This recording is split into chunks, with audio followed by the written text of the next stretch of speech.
Having a corporate or charity golf event? Backswing Golf Events can supply your tournament with personable, professional golfers to entertain and fundraise on the golf course. They can accommodate any size group, whether it be 3 players to 500. They are your team.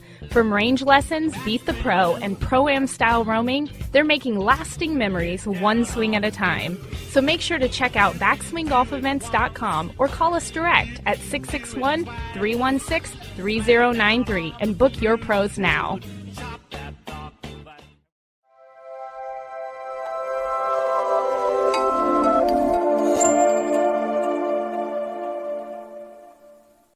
Good morning, everyone. Welcome to On Par with Amanda. It is a beautiful morning to talk some golf. Bringing in Mr. Biggs. Hey, there we are. Hi. Mr. Quick on the floor. Yes, sir. I want to talk. I know you guys had kind of mentioned this. We've talked about this a little bit, but I want to get into Annika being a new member of Augusta National and what that means for just, I guess, Augusta, what it means for women's golf, what it means for golf as a whole. So as you know, with LIV and everything that's going on, golf is, I don't want to say it's up in the air, but like golf is going through a lot of emotional and physical growth as a brand.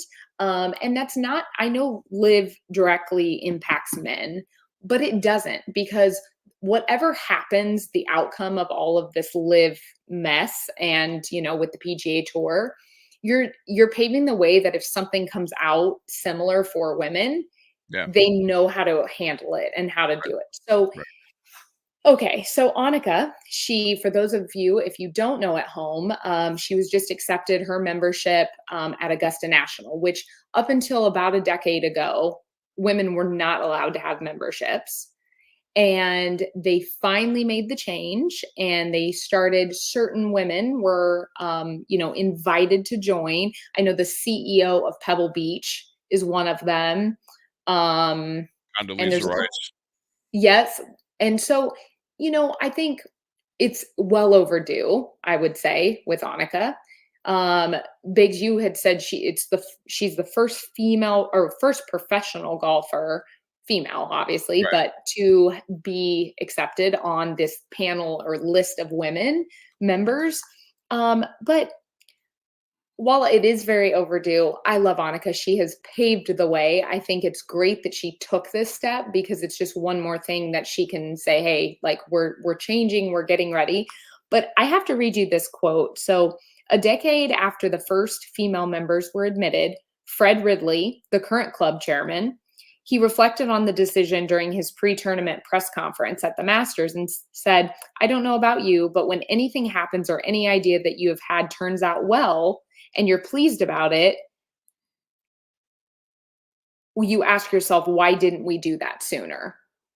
And he's talking about the women in general. And he said, I really wish we would have. But so I know a lot of people take that quote and say, well, the times are changing. And so we are getting there. I know it's maybe not as fast as people want it and whatnot, but like, I love the fact that Annika is the face for this. And I hope it creates kind of because even though women are now accepted, you have to be invited. Right. It's not an open membership. Right. So or you have to be referred by a member. Yes. And it's a whole process. And so I'm hoping this starts to open up that. The course that's hosting the Masters has also been one of the most controversial courses during the LIV, things that are going on when coming to the Masters and the LIV. So I'm interested to see how they just continue to handle the growth of a women-based membership, because some of the decisions they've made to treat certain players because of the LIV stuff, I have not found it appealing. Right.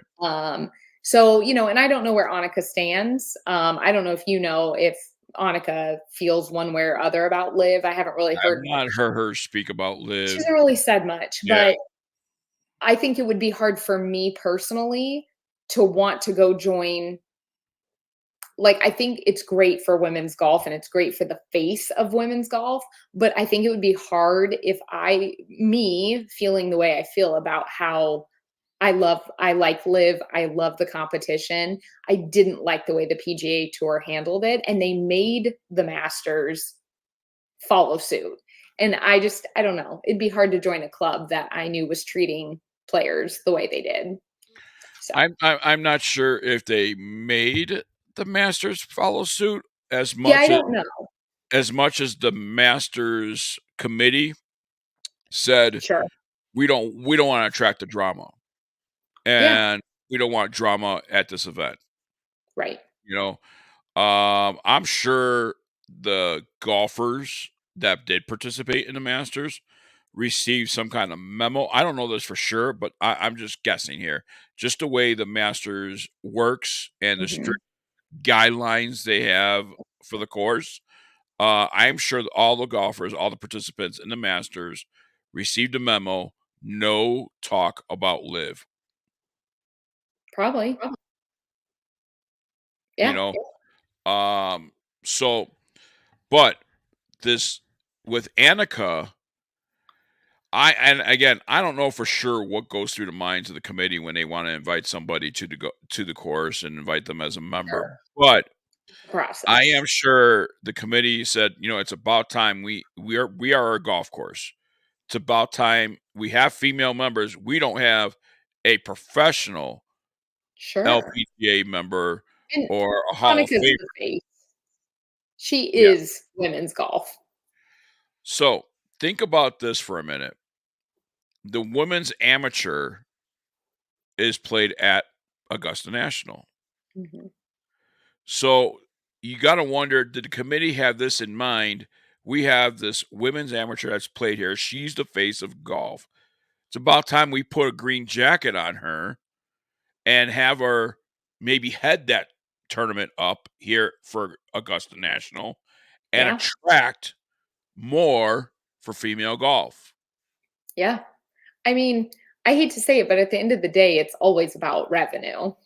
It's always about what they can do. So while Annika is amazing, they're not dumb to the fact that she has ran several organizations, And has tournaments, huge influence.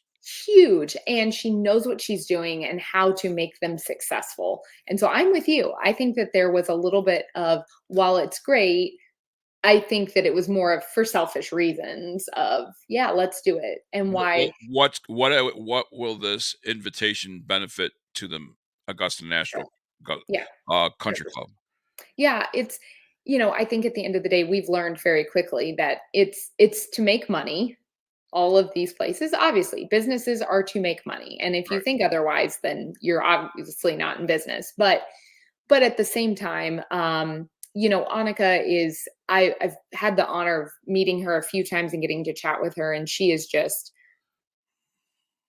in a separate league of her own. When you talk to her, she's so down to earth, so Yep. great, but her knowledge for business mixed with golf, so good.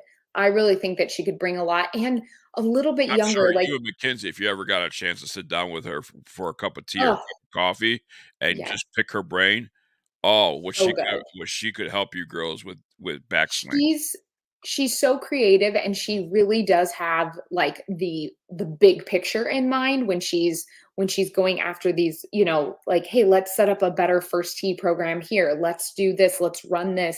And she's all about the younger kid programs and the amateur events because that's the future of our golf. Right. So without that, we can't have. So I think it's a very smart play from the Masters perspective. But I am excited for Annika because she has poured her entire life into women's golf, and she should reap some benefit from it. And she's continuing to do so as well. Yes, it's not. I I've think that always would said be. she I always said she'd make a perfect commissioner for Oh my LPGA. gosh. I know when they were going through that switch, I really thought that she might. The only thing is, it ties her down to one thing. Right. But man, the respect that the girls have for her and everybody has for her.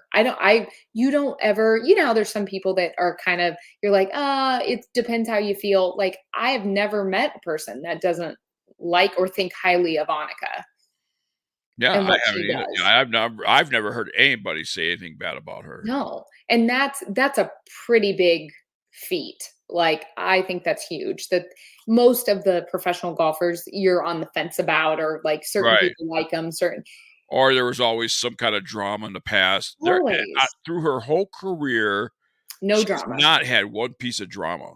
None. None. And when you talk to her, you instantly get that feeling. You know that's the case because she just handles everything with poise and grace, and she's very kind and will talk to And I'm sure anybody. she's been asked by media what's her thought on LIV, and I bet you she just said, "I have nothing to Yeah, say no about comment. it." Yeah. Yeah. Yeah, I agree. So Just to they stay can't out say of the drama. silence. He can't quote silence. Nope. And yeah, and silence cannot get you in trouble. Right. Well, guys at home, thanks for tuning in. Appreciate you every week. Right into Big's Golf Talk. I'm A Robertson Golf on Instagram. Make sure your messages are coming through because I love receiving them. And Biggs, always a pleasure. Thank you for joining me today. We'll keep you updated on the Annika adventure at Augusta National. Until then, keep swinging for par.